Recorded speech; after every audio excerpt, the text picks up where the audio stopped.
ሀገራት የምግብ ዋስትናቸውን ገዝተውም ሊያረጋግጡ ይችላሉ።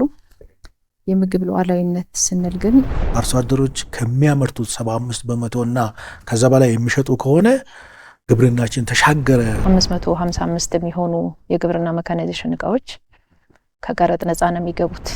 ለገጠርና ለግብርና የሚሆን ባንክ እስከ ማቋቋም ድረስ ነው። ለሉዓላዊነታችን አንዱ ማነቆ የሆነው እንግዲህ ከፍተኛ መጠን ያለው የአፈር ማዳበሪያ ኢትዮጵያ ወደ ሀገር ውስጥ ታስገባለች።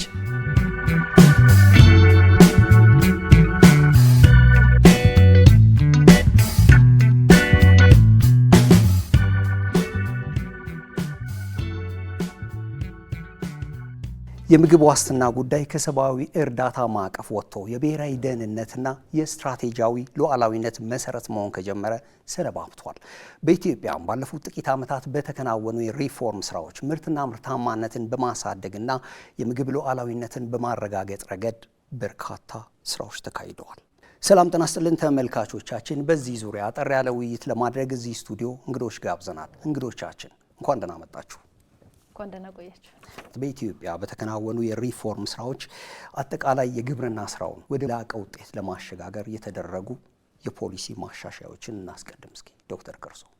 ግብርና እንደሚታወቀው ኢትዮጵያ ትልቅ የኢኮኖሚ ድርሻ ያለው ሴክተር ነው። ይህን ሴክተር አለማዘመን፣ ይህን ሴክተር አለማሳደግ ስለማይቻል እንደ ግብርና ወይም ደግሞ አጠቃላይ በመንግስት የተወሰዱ የፖሊሲ ማሻሻያዎች እና በርካታ የህግ ማዕቀፎች ወይም ደግሞ የህግ ማሻሻያዎች ተደርገዋል። ይሄ ፖሊሲ እንግዲህ ግብርናን ለማዘመን የኢትዮጵያን ግብርና ምርታማ ለማድረግ ውጤታማ ለማድረግ ትልቅ እድል በሚፈጥር መልክ ነው የፖሊሲ ማሻሻያ የተደረገው። ከዚህ በፊት የሚታወቅ የግብርናና ገጠር ልማት ፖሊሲ አለ። ይሄንን ፖሊሲ የማሻሻል ስራ ተሰርቷል። አንደኛው ከዚህ በፊት የነበረውን ፖሊሲ ስናይ የኢትዮጵያ ግብርና ለግሉ ዘርፍ ብዙ እድል ያልሰጠ ፖሊሲ የነበራት ሀገር ናት።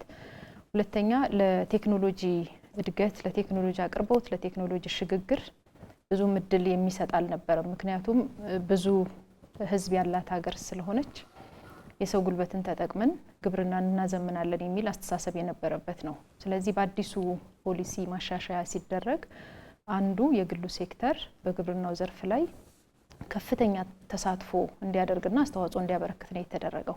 እንግዲህ በበቂ ሁኔታ ነው ወይ አይደለም፣ ግን የግሉን ዘርፍ ወደ ግብርና እንዲገባ የሚያስችል ፖሊሲ ማሻሻያ ነው የተደረገው። የግሉ ዘርፍ ወደ ግብርናው ገባ ማለት አንደኛ ሀብት ይዞ ነው የሚመጣው፣ ሁለተኛ የተሻሻሉ ቴክኖሎጂዎችን ይዞ ይመጣል፣ ሶስተኛው በአካባቢ ላለ አምራች አርሶና አርብቶ አደር የእውቀትና የስኪል ሽግግር ይኖረዋል፣ የስራ እድል መፍጠር ይችላል። በአካባቢ ያለን ገበያ ከማረጋጋት አንጻር ከፍተኛ አስተዋጽኦ ይኖረዋል ነው። የግሉ ሴክተር በተመሳሳይ አሁንም ወደ ግብርናው ሲገባ አነስተኛ ይዞታ ያላቸው አርሶ አደሮች ከፍተኛ አስተዋጽኦ እያበረከቱ ቢሆንም 100% በሚባል ደረጃ ገበያን ታሳቢ አድርጎ ነው የሚያመርተውና ሀገራችን ኢትዮጵያ በውጭ ሀገር ምርቶቻችንን ስንልክ የትኛውን ገበያ ነው ማግኘት የሚችለው የሚል አስቦ የሚያመርት ፕራይቬት ሴክተር እየተፈጠረ ነው ያለው። አርሶና አርብቶ አደሮቻችንም ከነሱ በተወሰነ ደረጃ እየተማሩ ያለበት ሂደት አለ። በቂ አይደለም፣ ግን አጠቃላይ ፖሊሲው ይሄንን እድል ፈጥሯል ነው። ብዙዎች ደግሞ ገብተው አሁን በማምረት ሂደት ውስጥ ትልቅ ተሳትፎ እያደረጉ ነው ያሉት። ሌላው አንዱ የግብርናው ስብራት የነበረው የፋይናንስ አቅርቦትና ተደራሽነት ነው። አሁንም በበቂ ሁኔታ ተፈቷል ባይባልም ግብርና እንዲያድግ ከተፈለገ ፋይናንስ ያስፈልገዋል። ፋይናንስ ስንል ግን እንደው ዝም ብሎ ብድር የሚቀርብበት ብቻ ሳይሆን የግብርናውን ባህሪ ታሳቢ ያደረገ አርሶና አርብቶ አደሮቻችንን ደግሞ ግብርና የሚመለከተው ተቋምም ስለሆነ እነሱን በደንብ የክህሎት ስልጠና በማሰጠት ጭምር ግንዛቤ በመፍጠር ጭምር ይህንን የማስተሳሰር ስራ ለመስራት ፖሊሲው ላይ አንዱ የፋይናንስ ተደራሽነትን በግልጽ ያመላከተና ከሚመለከታቸው ተቋማት ጋር በጋራ መስራት እንድንችል እድል የፈጠረ ፖሊሲ ነው። ሌላው ኢንሹራንስ ነው። እንግዲህ ብዙ ጊዜ እንደምታዩት ግብርናው በአየር ንብረት ለውጥ ምክንያት ይጎዳል። በተለያዩ ምክንያቶች ግብርና አዋጭ ቢዝነስ አይደለም የሚል እንደውም ያልተገባ ስያሜ የተሰጠው ሴክተር ነው። ኢንሹራንስ ያስፈልገዋል፣ ዋስትና መኖር አለበት። እንግዲህ አምራቹ አዳዲስ ቴክኖሎጂንም ስናቀርብለት በሙሉ እምነት መተግበር እንዲችል ባይሳካልኝስ ምንድነው ጋራንቲ ብሎ ጥያቄም ስለሚያነሳ ይሄንን ለማሳለጥ እንዲያስችል ኢንሹራንስ ያስፈልጋል። የኢንሹራንስ ተደራሽነትን ደግሞ ማስፋት አለብን በሚል ግብርና ሚኒስቴር ውስጥ እስከታች ድረስ የስትራክቸር ማስተካከያ ወይም ማሻሻያ ሁሉ እንዲደረግ እየተሰራ ነው ያለው። ሌላኛው መሬት ላይ አንድ ዲፓርቸር ይመጣል እንደው እየመጣም ያለ ነው። ላንድ ኮንሶሊዴሽን ላይ ትልቅ ለውጥ በሚያመጣ መንገድ ነው የፖሊሲ ማሻሻያ የተደረገው። አሁን የክላስተር ፋርሚንግን ካሰብን የኢትዮጵያ መሬት ብዙ ጊዜ የተበጣጠሰ ስለሆነ ለሜካናይዜሽን አይመችም፣ ቴክኖሎጂን ተደራሽ ለማድረግ አይመችም የሚል ብዙ የሚነሱ ጉዳዮች ነበሩ። ይሄንን የቀለበሰ የክላስተር ፋርሚንግ ሲመጣ አርሶ አደራችን በጋራ ቴክኖሎጂን የመጠቀም በጋራ የማምረት በጋራ የማልማት ልምዳቸውን እያሳደጉ ይሄዱበትና አንዱ በፖሊሲ ማሻሻያውም የተመለከተ ጉዳይ ነው። ሌላኛው የመሬት አዋጅ ባለፈው ጸድቋል፣ ሰምታችኋል ብዬ አስባለሁና አዋጁን ማጸደቅ ብቻ ሳይሆን አርሶ አደራችን መሬቱን እንደ አንድ ሀብት ተቆጥሮለት አሲዞ ብድር ማግኘት እንዲችል የሰከንድ ሌቭል ላንድ ሰርቲፊኬት የሚባል ልክ እንደ ማንኛውም ከተማ ላይ ለምሳሌ ቤት ያለው ሰው ካርታና ፕላን እንደሚሰጠው ወይም ደግሞ ዲጂታል ካርታ እንደሚሰጠው ሁሉ አርሶ አደራችን የመሬት ይዞታ ባለቤትነት ማረጋገጫ ሰርቲፊኬት አላቸው። ከ10 ሚሊዮን ሃውስሆልድ በላይ ይሄንን አግኝተዋልና ይሄንን ማግኘታቸው አንደኛ ኮንፊደንስ እንዲኖራቸው ያደርጋል፣ በመሬታቸው ላይ ዘላቂ ልማትን ማሰብ እንዲችሉ ነው። ሁለተኛውና አሁን በደንብ ከፋይናንስ ተቋማት ጋርና ከባንኮች ጋር እየተሰራበት ያለው ያንን የመሬት ይዞታ ማረጋገጫቸውን አስይዘው ከባንክ ብድር እየወሰዱ የግብርና ሜካናይዜሽን ቴክኖሎጂ ለምሳሌ እንደ ትራክተር፣ ኮምባይነር እስከ መግዛት ሁሉ የደረሱአሉና እንዲህ አይነት ማሻሻያዎች ግብርናውን ማዘመን እንዲቻል የግብርናውን ምርታማነት ለማሳደግ በሚያስችል መልክ የፖሊሲ ማሻሻያዎች ተደርገዋል። እንግዲህ አዲሱ ፖሊሲ ሰፊ ነው። ሽፋኑ ሰፊ ሆኖ ያልነበረንን የጨመርንበት የነበረውን ፖሊሲ ያሻሻልንበትና ቀድሞ የነበረው ፖሊሲም የቀጠለበት ሁኔታ አለ እና ዴቪዬሽኑን አሁን ዶክተር ሶፊያ በገለጸችው መሰረት የነበረን ያለን በዛን ጊዜ ታሳቢ የተደረገው ምንድነው? በቂ የሰው ኃይል አለን። ኢትዮጵያ በጣም ሰከንድ ላርጀስት ፖፑለስ ካንትሪ ነች እና ስለዚህ ያንን ይዘን መሬት አለን፣ ሁለቱ ያሻግሩናል የሚል ታሳቢ ሀብትን እዛ ላይ ያልደመረ በመሆኑ ፋይናንሱ ትልቅ ድርሻ አለውና መሬት ፋይናንስና ሌበር ሶስቱ ካልተገናኙ ለፕሮዳክሽን ያንን ክፍተት የሞላ ነው። ሌላው ፓርት ምንድነው? የምንሰራቸው ስራዎች አዳዲስ ኢኒሼቲቮቹ ፋይናንስ ይፈልጋሉ። እየሄዱ የሚታነቁት መጨረሻ ላይ ማስፋፊያና ቢዝነሳቸውን ማሳደጊያ ላይ አክሰስ ያጣሉ። የብድር አገልግሎት በልዩ ልዩ መልኩ የፋይናንስ አገልግሎት ስለሚያጡ የምንፈልገውን ትራንስፎርሜሽን እውን ለማድረግ ወይም የታለመበት ቦታ ለመድረስ ፋይናንስ ትልቅ አስተዋጽኦ አለውና ያንን መሰረት አስይዞ ቅርጽ አስይዞ መሄድ በጣም አስፈላጊ ነው እና ፖሊሲ ውስጥ ምንድነው በመጀመሪያ ደረጃ ያሉትን የኮመርሻል ባንኮች አሟጠው መጠቀም። አሁን በተለያየ ጊዜ አገልግሎታቸውን ደግሞ የአገልግሎታቸውን ስፋት እያሳደጉ መጥተዋል። ከሚሰጠው ብድር ውስጥ ይሄን ያክል ፐርሰንት ለግብርና መሰጠት አለበት የሚል ከ5% ደርሶ 10፣ 15 እንዲህ እያደገ መጥተዋል። ያንንም ስንመለከትና ስንወስድ በቂ አይደለም። እንትኑም ክራይቴሪያውም ደግሞ አሁንም እየጠበቀ ነውና ያንን ማላላት ይፈልጋል። ስሪታቸውንም ስትወስድ ኮመርሻል ባንኮቹ ለከተማና በአጭር ጊዜ ውስጥ ቶሎ ለሚቀያየሩ ፕሮጀክቶች የከተማ ፕሮጀክቶች ነውና የገጠር ደግሞ ልማት ግብርና ልማት ምን ይፈልጋል? አንደኛ በአነስተኛ ኢንተረስት ለረጅም ጊዜ የሚሰጥ ብድር ነው የሚፈልገውና ከዛ ጋር የሚሄድ የለንም እና እነዚህ ያሉንን አማራጮች አሟጠን ከተጠቀምን በኋላ የኮሜርሻል ባንኮችንም የማይክሮ ፋይናንስ ኢንስቲትዩሽንንም እነዛንም አሟጠን ከጨረስን በኋላ ወዴት እናሳድጋለን? ወደ ግብርና ባንክ። ለዚህ ስሪቱ ራሱ ለገጠርና ለግብርና የሚሆን ባንክ እስከ ማቋቋም ድረስ ነው የፖሊሲው ፕሮቪዥን እና ፋይናንስን በተመለከተ በዛ ነው የሚታየው። ሌላ የፕራይቬት ሴክተርን የግል ባለሀብትን እንደ ተዋንያን እና ለልማታችን አስተዋጽኦ አድራጊ በምንመለከትበት ጊዜ ብዙ ሰው ቶሎ የሚመጣለት ከውጭ የሚመጣ ትላልቅ ኩባንያ መልቲ ሚሊዮነር የሆነ የራሳችንን ባለሀብቶች የራሳችንን አርሶ አደሮች አሳድገን እነሱን ባለሀብት እናረጋለን የሚለው ፖሊሲ ውስጥ አለ።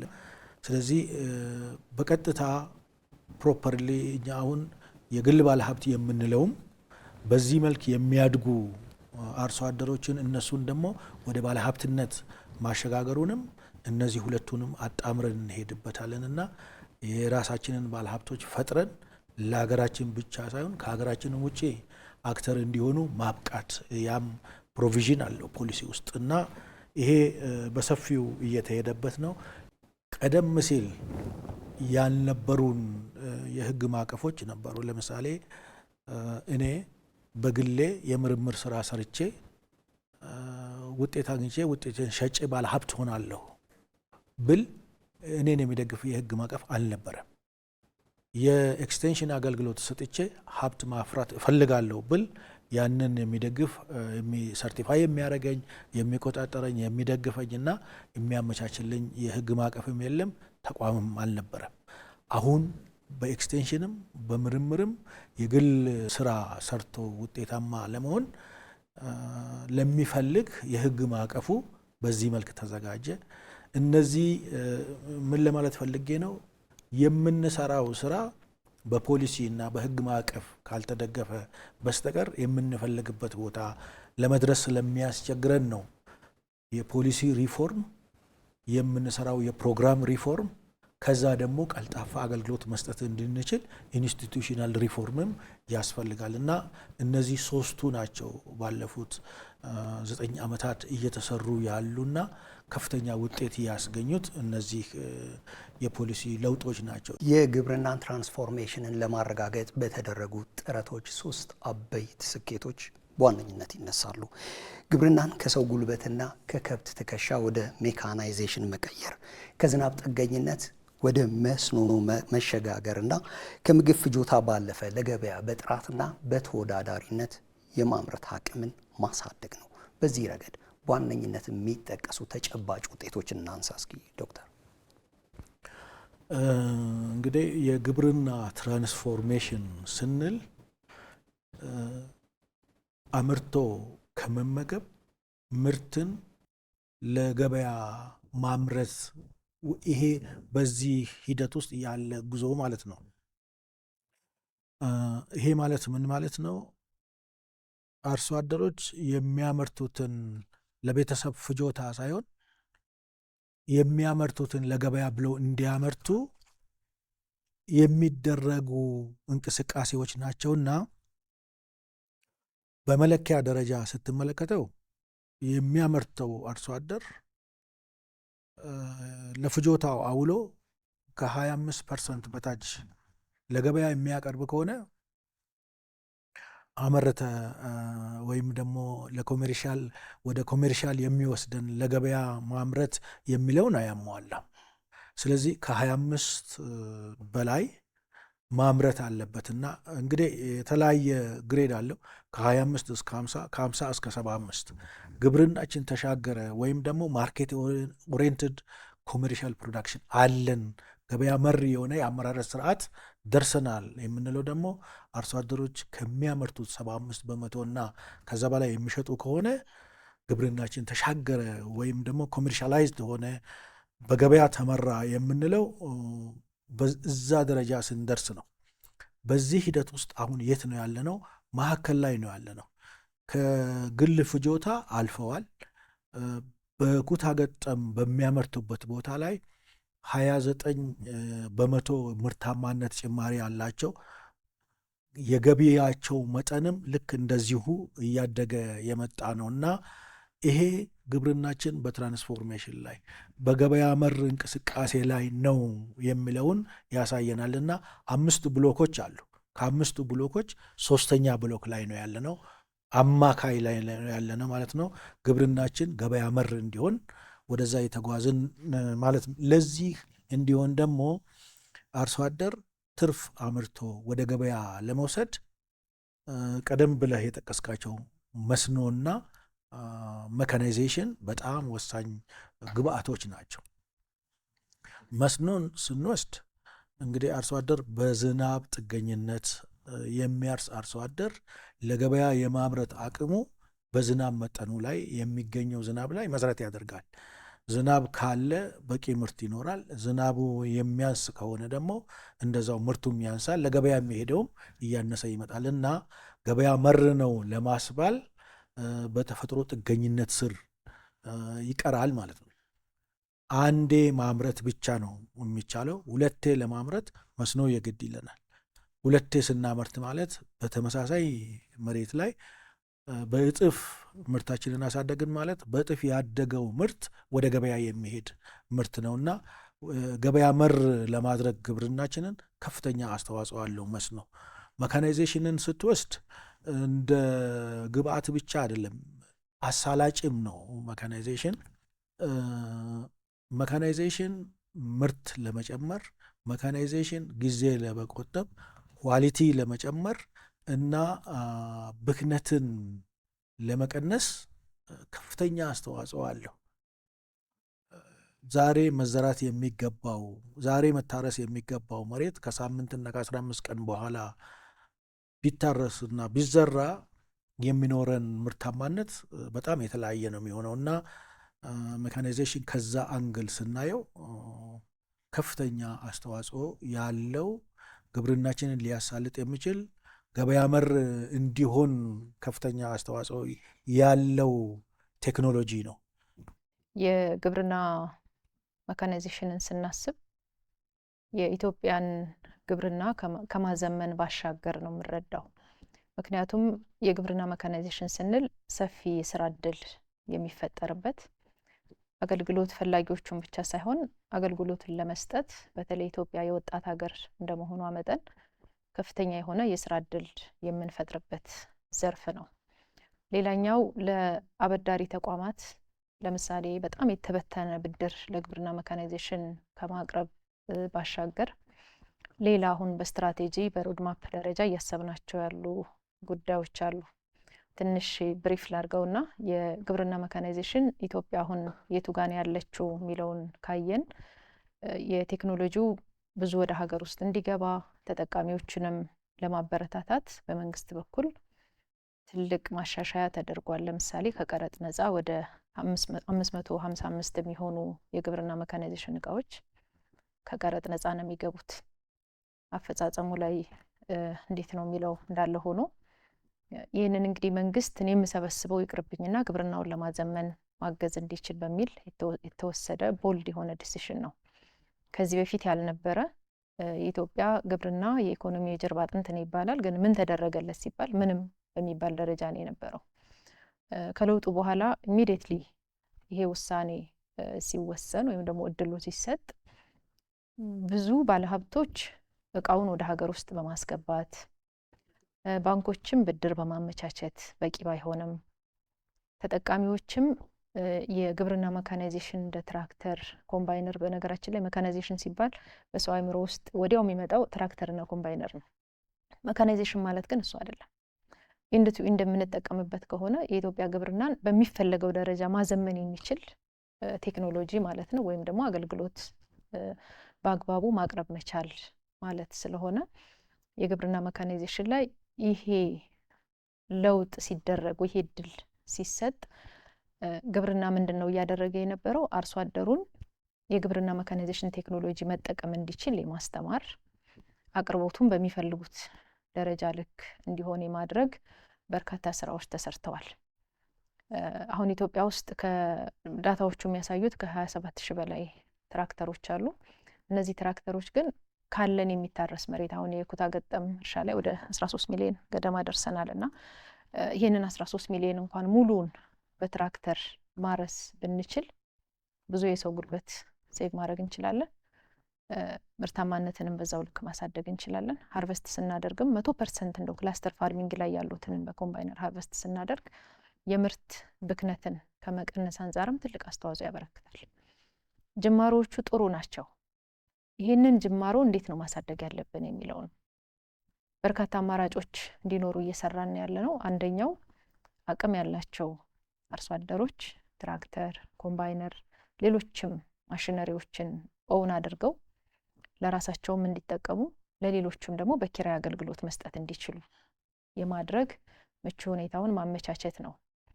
ሌላኛው የግብርና ሜካናይዜሽን ከመስኖ ጋር ይተሳሰራል። የበጋ መስኖ ስንዴ እድገት እንዲሁም ደግሞ የአትክልትና ፍራፍሬ በመስኖ ልማት በከፍተኛ ሁኔታ እያደገ ስለሆነ ከፍተኛ ቁጥር ያለው ፓምፕ ሀገር ውስጥ ይገባል። ይሄ እንግዲህ ከፍላጎቱ እያደገ ነው ማለት ነው። ብዙ ከ500 ሺህ በላይ ፓምፕ ነው ኢትዮጵያ ውስጥ ያለው።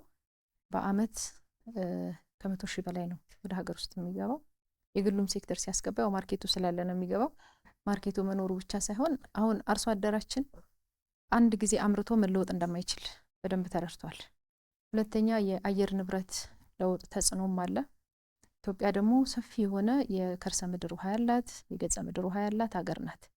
ይሄንን በማገናኘት ብቻ ትንሽ ስራ ሰርቶ በጣም ብዙ ማምረት እንደሚችል በደንብ እየተረዳ ስለሆነ የሜካናይዜሽን አንዱ የውሃ ፓምፕ በከፍተኛ ሁኔታ ሀገር ውስጥ እየገባ ወደ ተጠቃሚዎችም እየደረሰ ነው ያለው።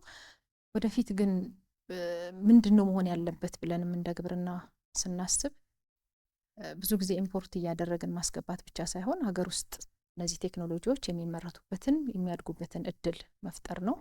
ትናንሽ ማሽነሪዎች አሁን በተለያየ ደረጃ እየተመረቱ ነው ያሉት። ይሄንንም ወደ አርሶና ከፊል አርብቶ አደሮቻችን እንዲሁም ለአርብቶ አደሩ መኖ በቀላሉ መፍጨት የሚያስችሉ ቴክኖሎጂዎች በስፋት እየተመረቱ ነው አሁን ያሉት ሀገር ውስጥና እነሱንም ጥራታቸውን አስጠብቀን ወደ ተጠቃሚ እንዲደርስ ከብድር ጋር የማስተሳሰር ስራዎች ጥሩ ስራ እየተሰሩ ነው ያሉት።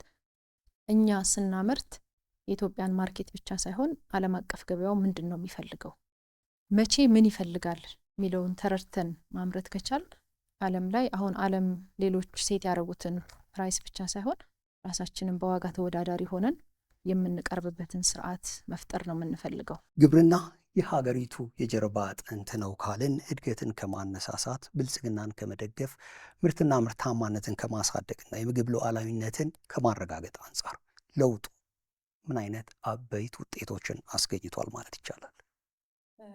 የምግብ ሉዓላዊነት፣ የምግብ ዋስትና የሚሉ ቃላቶች ብዙ ጊዜ ይነሳሉና ሀገራት የምግብ ዋስትናቸውን ገዝተውም ሊያረጋግጡ ይችላሉ።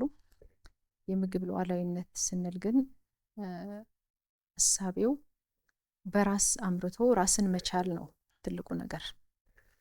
ስለዚህ የኢትዮጵያ ግብርና ስንዴን ብቻ ብናነሳ ሀገራችን ኢትዮጵያ በአመት በቢሊዮን ዶላሮች ስታወጣ የነበረበት ነገር ግን ውሃውም አፈሩም ሰውም ኖሮ ማምረት እየቻለ ከውጭ ስትገዛ የነበረች ሀገር ናት። እሱ ታሪክ አሁን ተቀይሯል። ያ ማለት ኢትዮጵያ የብልጽግናዋን ለማሳካት ወይም ደግሞ የጀመረችውን የብልጽግና ጉዞ ለማሳካት ግብርናው የራሱን አስተዋጽኦ እያበረከተ እንደሆነ አንዱ ማሳያ ነው። ሁለተኛው የላይቭ ስቶክ ሴክተሩን ካየን ኢትዮጵያ በዓለም 5ኛ ትመስለኛለች አሁን ካልተሳሳትኩኝ በእንስሳት ቁጥር ደረጃ፣ በአፍሪካ ደግሞ 1ኛ ናት። ከቁጥር ባሻገር ግን ለኢትዮጵያ ኢኮኖሚ ምንድነው አስተዋጽኦ ሲያበረክት የነበረውን ብለን ስናይ እንደ ዋፋችንን ሞልተን የምንናገርበት ያልነበረበት ዘመን ነውና ከለውጡ በኋላ ግን በተለይ ደግሞ የሌማት ትሩፋት ኢኒሼቲቭ ከመጣ በኋላ ለብዙ ዜጎች የስራ እድል የተፈጠረበት ብዙዎች እዚህ ሴክተር ላይ ገብተው ማትረፍንና ለሀገር ውስጥም የተሻለ ምርት ማቅረብ እንዲያስችሉ እድል የተፈጠረበት ነው። ስለዚህ የኢትዮጵያን ግብርና አጠቃላይ ጉዞውን ስናየው ጅማሮዎቹ ጥሩ ናቸው። አሁን እየሄድንባቸው ያሉ ጉዞዎች የተሻለ ጉዞዎችን እናያለን። ነገር ግን ሰፊ ስራ ይፈልጋል። እውነትም ትክክለኛ ለኢትዮጵያ ብልጽግና አስተዋጽኦ ማበርከት ካለበት ማለት ነው። አሁን ላይ ለ31% የጂዲፒ ኮንትሪቢሽን አለው። ወደፊት ግን ጂዲፒ ላይ ያለውን አስተዋጽኦ እየቀነስን ወደ ኢንዱስትሪ፣ ወደ ሰርቪስ የኢትዮጵያ ጂዲፒ እዛ ላይ የነሱ አስተዋጽኦ ከፍ እያለ መሄድ አለበት ነው።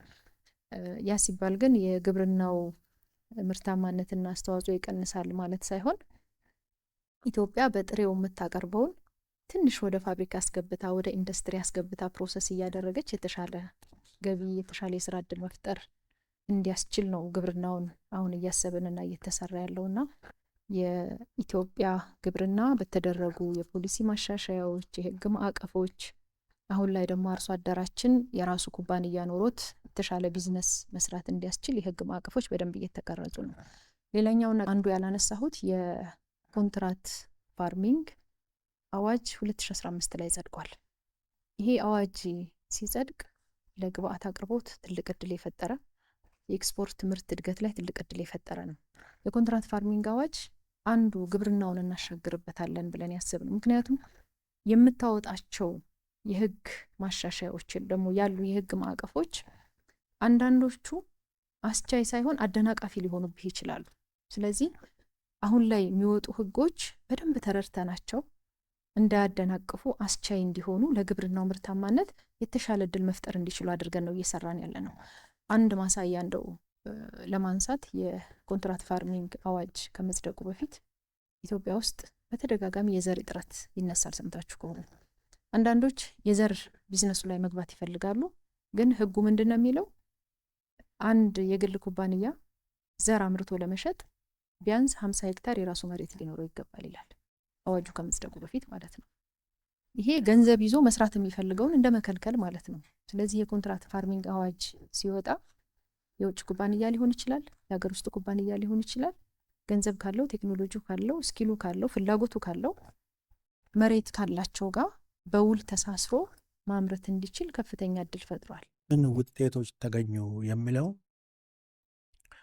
በሰብልም በሆርቲካልቸር በእንስሳት ሀብታችንም በተፈጥሮ ሀብትም ዋና ዋና የሚባሉ ውጤቶችን ስንመለከት በብዙ እጥፍ እያደገ ነው። አጠቃላይ ምርት በምንመለከትበት ጊዜ ያለፉት 5 ዓመት እንኳን ብንመለከት በ3 እጥፍ ነው ምርት ያደገው። እንዴት ሊያድግ ቻለ? የሰብልን ስንወስድ ማለት ነው። አንደኛ ሰፊ የሆነ የሚታረስ መሬት አለንና የሚታረሰው መሬት ቀድሞ ከነበረን በእጥፍ ያደገ መሆኑ። ሁለተኛ ያልነበረ ቦታ ሲመረት ያልነበረ በመስኖ ሲለማ ያልነበረ ቦታ ወደ መስኖ ልማት በመግባቱ፣ ከዛ በተጨማሪ አርሶ አደሮች በግል ሲሰሩ አንዱ ሙሉ ፓኬጅ ይጠቀማል። ምርጥ ዘር፣ ማዳበሪያ፣ ሌሎች የኬሚካል መካናይዜሽን፣ እነዛን በሙሉ አንዱ ደግሞ ሳይጠቀም ሲቀር እንደ አገር ያንን ስንሰበስበው የመዋዠቅ ወይም ደግሞ ምርታችንን የመቀነስ ሁኔታ ይታይበት ነበር። አሁን በክላስተር ሲያርሱ ግን ሁሉም ሚኒመም 29 በመቶ ምርታማነታቸው እያደገ መጣ። ከነዚህ የሚመጣ ኩሙሌቲቭ ምርት በጣም እያደገ መምጣቱን ያሳየናል። በላይፍ ስቶክ ሴክተር ስንሄድ ደግሞ ከዚህ የበለጠ ነው። ምክንያቱም ላይፍ ስቶክ ላይ በጣም የእንስሳት ሀብታችን ላይ በጣም አነስተኛ ስለነበረ ኢንቨስትመንታችን ወይም የነበረው ትኩረት አነስተኛ ስለነበረ አሁን በተሰጠው ትኩረትና በሌማት ትሩፋት በሚደረግ ኢኒሽቲቭ ኢንቨስትመንት ምክንያት ሚኒመም ባለፉት 5 ዓመታት ወደ 200% እድገት ነው ያሳዩት። በልዩ ልዩ ማዕቀፎች ስትመለከታቸው በዶሮም በወተትም በስጋ ሀብትም እንደዛን ስትመለከታቸው ማለት ነው። እነዚህ እንግዲህ ቀድሞ ያልነበሩ አሁን እንዲኖሩ የተደረጉ ምን ምን ነገሮች ናቸው? አንደኛ የዘር ምንጭ ነው። የዘር ምንጭ አሁን ለምሳሌ ዶሮን ብንወስድ ያልነበርንን የዘር ምንጭ አቋቁመናል። አሁን ዓለም ላይ በጣም ሬር የሆኑ የዘር ምንጮች እኛ አገር መጥተው ጥቁር ውሃ ላይ ትልቅ የግራንድ ፓረንት ስቶክ እዛ ተቋቁሟል እና ያ የተዳቀለ እንቁላል የተሻሻለ ጫጩት እንዲዳረስ አንድ ቦታ ላይ ወይም ማዕከል ላይ ብቻ ሳይሆን አጠቃላይ በሀገሪቷ ውስጥ ሁሉም ክልሎች ላይ የፓረንት ስቶክ ስታብሊሽ እያደረጉ በከፍተኛ ደረጃ በዛ እየገቡ ነው። ይሄንን ይዘህ በሰብልም በእንስሳት ሀብትም በተፈጥሮ ሀብት ደግሞ ስንሄድ በግሪን ሌጋሲ ኢኒሽቲቭ እየተደረገ ያለው የሚተከለው በተለይም ደግሞ የሚተከሉትን ዛፎች ወደ ፍራፍሬ ስንወስድ ከምግብ ዋስትናችን ጋር የተያያዘ ሰፊ የሆነ ምርትና ምርታማነትን አስገኝቶናል። ከዛ በተጨማሪ ብዙ ቦታዎች ላይ የግብርና ምርትን ፕሮሰስ የሚያደርጉ ኢንዱስትሪዎች፣ ፋክተሪዎች ተቋቁመዋል እና ለነሱ ደግሞ ግብአት የሚሆን ጥሬ ዕቃ በማቅረብ አኳያ ይሄም ልክ በዛው መሰረት እያደገ መጥቷል።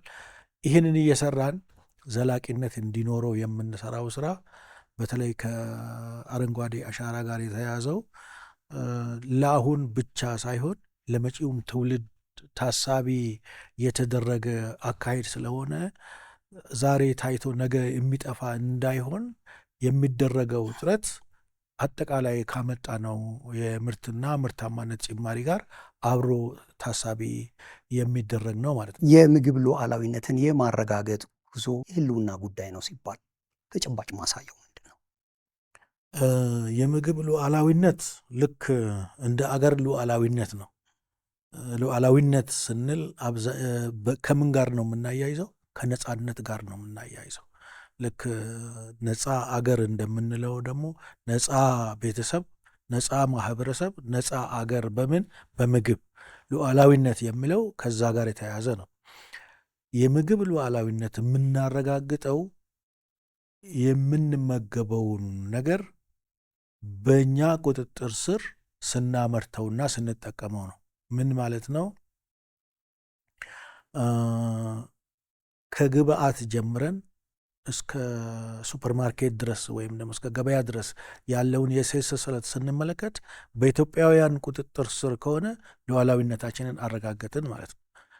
ግብአትን ብትመለከት መሬት የራሳችን ነው፣ ውሃ የራሳችን ነው፣ ዘር የራሳችንን የምናመርተው። የኢትዮጵያ መንግስት አሁን የማዳበሪያ ፋብሪካ ለማቋቋም እየተደረገ ያለው ጥረትና ያ ጅምር ስራ እሷን ካሟላን ማለት ከኛ ቁጥጥር ውጪ የሚሆን የግብአት ችግር የለብንም ማለት ነው። ከዛ ቀጥሎ የሚመጣው ምንድን ነው? ማምረት ነው። የሰው ኃይል አለን፣ መሬቱ አለ፣ ይመረታል። ከተመረተ በኋላ የሚኖረው ነገር ደግሞ ምንድን ነው? ለሉዓላዊነታችን ፈተና ሊሆን የሚችል አንደኛ ያመረትነውን ምርት ማከማቻ ሊኖረን ይገባል። አሁን ያለን የማከማቻ መጠን አነስተኛ ነው። ይህንን ካላከማቸን ያመረትነው ምርት መልሶ የሚባክን ከሆነ ሉዓላዊነታችንን ይፈታተናል ማለት ነው። ስለዚህ አጠቃላይ የእሴት ሰንሰለቱን ከግብአት ጀምረን ኦል ዘ ዌይ ስንመለከት ስቶር መስራት በእኛ ቁጥጥር ስር ነው። ከውጭ የምናመጣው ነገር የለንም እና ያቺን ፓርት ካጠናከርን ከዛ ቀጥለን የምንመጣው ደግሞ ምግብ እንዳይበላሽ የማቆየት ፕሮሰሲንግ ፕላንት የምንለው ነው። ይህንን ለተመጋቢዎች በሚሆን መልኩ አቀነባብሮ ማቅረብ ነው። እነዚህ በሙሉ በእኛ ቁጥጥር ስር ሲሆኑ የምግብ ሉዓላዊነታችንን አረጋገጥን የምንለው ከዛ አንጻር ነው። ኢትዮጵያ የምግብ ሉዓላዊነቷን እንድታረጋግጥ ራሷን በደንብ እንድትችል የፖሊሲ ማሻሻያዎቻችን ይህን እንዲደግፉ ሆነው እየተሰሩ ነው ያሉት እና በዚህም ጥሩ ጥሩ ለውጦች እየታዩ ነው ያለው። ከተረጅነት ወደ ምርታማነት መረዳት ሳይገባን ስንረዳ የኖርን አገር ናት ብለን ኢትዮጵያ ዲፋይን የምናደርጋት ብዙ ዜጎች መስራት እየቻሉ እንዳይሰሩ አድርገን እንደዚህ አሁን ወደ ስራ ስናስገባቸው የተሻለ ማምረት የተቻለበትና ናሽናል ሪዘርቭም ከመያዝ አኳያ ከቀበሌ እስከ ፌዴራል ድረስ ማን ምን ይሰራል የሚለው በደንብ ክሊር ተደርጎ ተቀምጦ ስራዎች እየተሰሩ ነው ያሉት። ይሄ አንዱ ማሳያ ነው የሚሆነው። ለሉዓላዊነታችን አንዱ ማነቆ የሆነው እንግዲህ ከፍተኛ መጠን ያለው የአፈር ማዳበሪያ ኢትዮጵያ ወደ ሀገር ውስጥ ታስገባለች። እንደው በደንብ በገልጸው ብዬ የምፈልገው ለግብርናው እድገት ስናስብ ማዳበሪያ ገዝቶ ማቅረብ ከባድ ፈታኝ ስራ ነው። ከግዢው ጀምረህ አጓጉዘህ እስከምታደርስ ድረስ ትልቅ ትብብርን የሚፈልግ በርካታ ተቋማት በጋራ የሚሰሩበት ሆኖ ግን ሀገራችን ኢትዮጵያ የራሷን የማዳበሪያ ፋብሪካ እንዲኖራት እንድናስብ ያደረገውም አንዱ የአፈር ማዳበሪያ ነው። ምክንያቱም ሻጮች ምናልባት ኢትዮጵያ ዛሬ ደስ አላለችኝም ስለዚህ ለኢትዮጵያ አልሸጥም ቢል የምናስገድድበት ነገር የለን። ለዛ ነው ሉዓላዊነት ሲባል በብዙ ነገር ራስን መቻል ያስፈልጋል ነው። ሁለተኛ የአፈር ማዳበሪያን ብናጣ የኢትዮጵያ ግብርና ወይም ደግሞ ምርቱ እንዳይቀንስ ምንድነው ማድረግ ያለብን የሚለውንም ጎን ለጎን አብረን እያሰብን ያለነው። ለምሳሌ የተፈጥሮ ማዳበሪያን ተጠቅመን ሀገራችንን ግብርና እንዳይቆም እንዲያድግ ማድረግ መቻል አለብን ነው። ሁለተኛው የምናመጣው ማዳበሪያ ጭምር በደንብ ኤፊሽንት እንዲሆን መሰራት አለበት ነው። ለዚህም ደግሞ የኢትዮጵያ አሁን የሚታረሰው መሬት እንግዲህ የሪሰርች ዳታው የሚያሳየው ወደ 43% የሚሆነው በአሲዳማነት የተጠቃ ነው ይላል። በአሲዳማነት የተጠቃ አካባቢ ላይ ደግሞ ማዳበሪያ ቢጨምርበትም 100% ኢፌክቲቭ አይሆንም።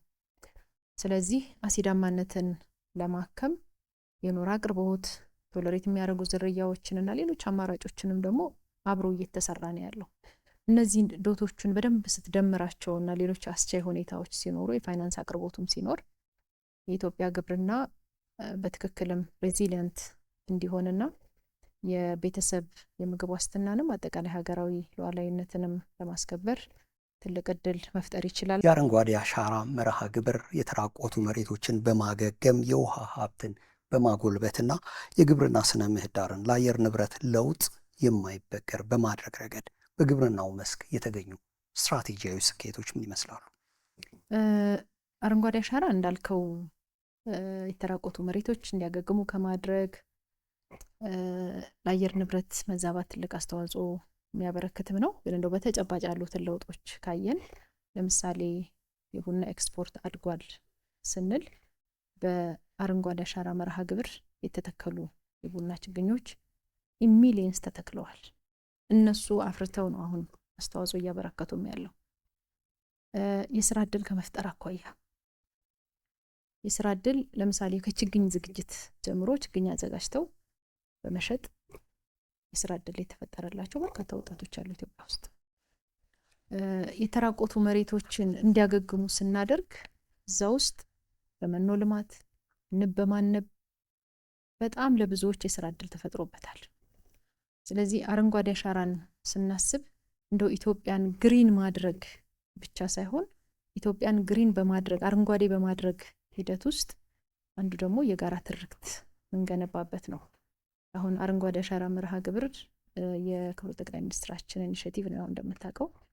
ዜጎች መጀመሪያ አካባቢ ላይ ሲጀመር የነበረው አሁን ግን ሁሉም ዜጋ ኢትዮጵያዊ ብቻ ሳይሆን ኢትዮጵያ ውስጥ የሚኖሩ የውጭ ዜጎች ጭምር ወጥተው በተከላው ላይ ይሳተፋሉ። ይሄ ማለት ጾታ፣ ሃይማኖት፣ ብሔር ሌላ ነገርህን ሳይገድብህ በጋራ የምትሰራው ስራ ነው። ይሄ ትልቅ የሀገርን ስቴት ከመገንባት አንጻር ትልቅ አስተዋጽኦ የሚያበረክት ነው። በግብርናው ሴክተር ደግሞ ምርታማነትን ከመጨመር የስራ እድል ከመፍጠር አዳዲስ ነገሮችንም ደግሞ እንድናስብ እያደረገን ስለሆነ ግሪን ሌጋሲ በግብርናው ዘርፍ ችግኝ ከመትከል ማሻገር ነው የሚለው እንዲያዝልኝ ይፈልጋለሁ። ከቅርብ ዓመታት ወዲህ ደግሞ የሚተከሉ ችግኞች የፍራፍሬ ችግኞች በብዛት ይተከላሉ። ያ ምንድነው የምግብ ሉዓላዊነታችንን እናረጋግጣለን ስንል እንደው አሁን በሚታረሰው መሬት ብቻ ሳይሆን የተጎዱ መሬቶችም እንዲያገግሙ ስናደርግ እነሱ ሲያገግሙ ሌላ ደግሞ ሪተርን መኖር መቻል አለበት ነው። የሚበላ ነገር መመረት አለበት፣ ለገበያ የሚቀርብ ነገር መመረት አለበት፣ የስራ እድል መፍጠር አለበት። እነዚህ ነገሮች ሁሉ ያስተሳሰረ ነው ግሪን ሌጋሲ። የአረንጓዴ አሻራ እንደ ኢኒሼቲቭ ስንመለከተው ኢኮኖሚ ኢኮኖሚያዊ ጠቀሜታ አለው። ይሄ ማለት ነው ቀድሞ ያልነበሩንን አሁን ወደ ኤክስፖርት የገባንበትን አቮካዶን ብንመለከት በግሪን ሌጋሲ በክላስተር እየተመረተ ያለ ነው። አሁን ወደ ኤክስፖርት ገብቶ ኢኮኖሚያችን ላይ ጥሩ አስተዋጽኦ እያበረከተ ያለው። ከዛ አኳያ እንግዲህ ስትመለከተው ለምግብነት ከሚውሉት ባሻገር ያሉትም ኢኮኖሚያዊ ጠቀሜታ አላቸው። በጣውላነት በልዩ ልዩ መልኩ እሱ ብቻ አይደለም። ከኢኮኖሚያዊ ጠቀሜታ አሁን በከፍተኛ ደረጃ በሂደት ላይ ያለው የካርበን ሽያጭም ገቢ ያስገኛል። እነዚህም በሙሉ አንድ ላይ ስታመጣቸው በኢኮኖሚያዊ ጠቀሜታ ዙሪያ ትልቅ አስተዋጽኦ አለው የሚለውን ማየት እንችላለን። ያንን ስናደርግ ጠቀሜታው ለኢትዮጵያ ብቻም አይደለም፣ ለሀገራችንም ለዓለማችንም ሌላ ቦታ የሚለቀቀውን የካርቦን ዳይኦክሳይድ ሲንክ የሚያደርግ አቅም አለው የሚተከለው ተክልና ዓለም አቀፋዊ ጠቀሜታም አለው። ለዛ ለምናደርገው አስተዋጽኦ የሚገባንን